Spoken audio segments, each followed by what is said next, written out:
السلام علیکم ویور. آج موضوع صرف حامد میر ہیں، جو کہ وہ کہتے ہیں نا کہ بہت اونچا بھی نہ اڑو اور بہت ہی نیچے بھی نہ گر جاؤ کہ کوئی سنبھالے نہ تمہیں.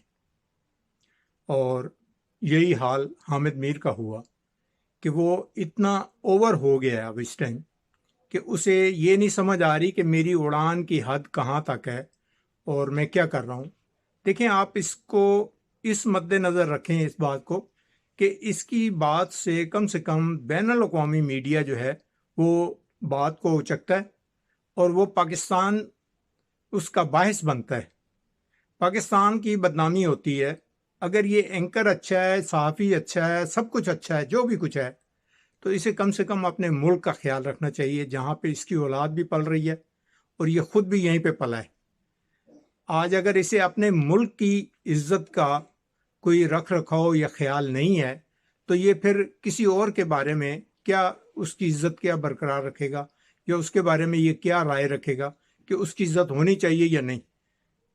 حضور پاک نے فرمایا تھا کہ جس گلی میں رہ رہے ہو، جس محلے میں رہ رہے ہو، جس شہر میں رہ رہے ہو، اس کا احترام کرو، اس کے قانون کا احترام کرو اور اس جگہ کی عزت کرو.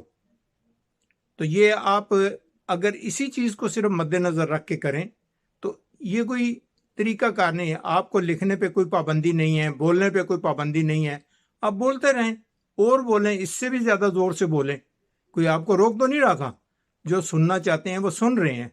لیکن یہ کہنا کہ جی آج آپ کی فوج جو ہے وہ زنگ آلودہ ٹینکوں کو چلانے کے قابل نہیں رہی اور انڈیا سے لڑنے کے قابل نہیں رہی، اور دشمن کو، یعنی آپ کے لفظ جو ہیں وہ دشمن کے لیے وہ ایک ڈھال بن جائیں اور اس کو وہ تانا دینے کے لیے وہ اس کا وہ لقمہ بن جائیں، تو یہ تو آپ نے سمجھیں کہ دشمن کے ساتھ مل کے پھر وہ سازش کی ہے.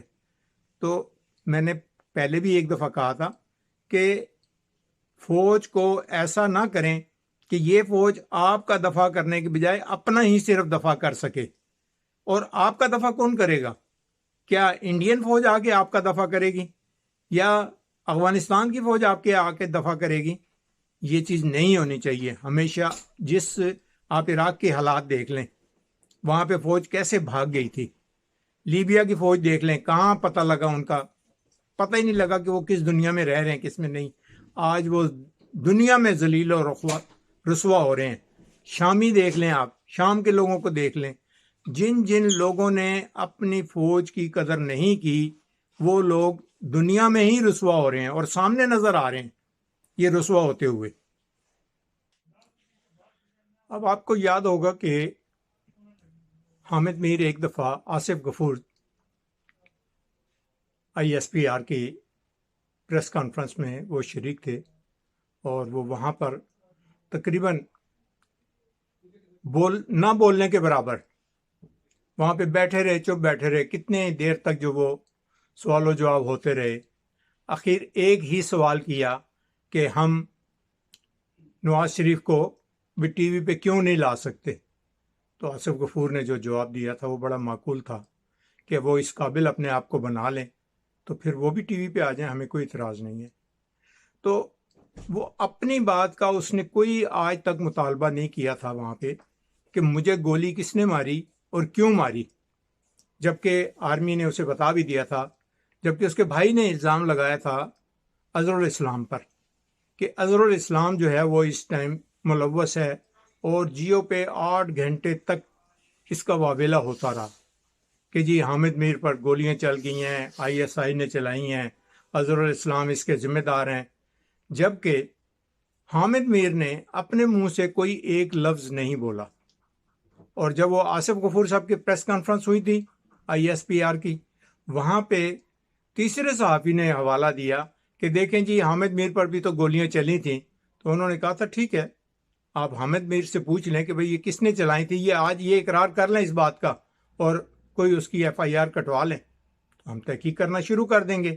لیکن حامد میر اس جگہ پتہ تھا اس کو کہ بھئی میں وہاں پہ خود گلٹی ہوتا ہوں، اس نے نہیں یہ کام کیا.